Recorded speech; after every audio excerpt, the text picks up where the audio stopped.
Un homme épuisé se réveille à l'aube. Il est somalien, il a passé les 7 derniers jours à fuir les combats dans son pays.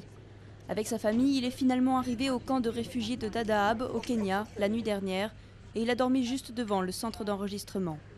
Des douzaines comme lui arrivent tous les jours, environ 6 000 le mois dernier. Cette famille a dû abandonner la grand-mère, trop malade, pour fuir.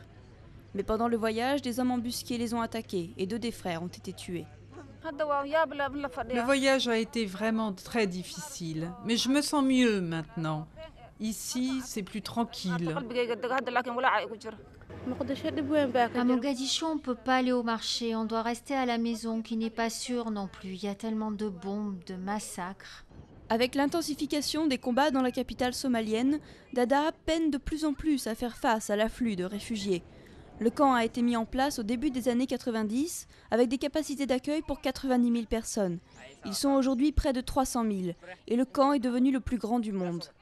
Lenny et sa famille habitent ici depuis plusieurs années.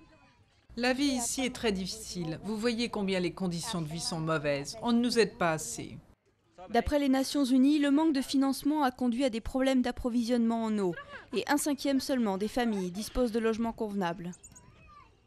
Ces gens ont souffert énormément dans leur pays et quand elles arrivent ici, vous pouvez vous imaginer les conditions extrêmement difficiles pour permettre de leur donner une assistance et une protection qui puisse leur garantir la dignité. Je ne dis pas une assistance parfaite, mais au moins la dignité humaine. Et nous sommes encore loin de pouvoir le faire.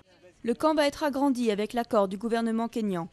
Mais il est peu probable que les travaux parviennent à suivre le rythme des milliers de nouveaux arrivants tous les mois.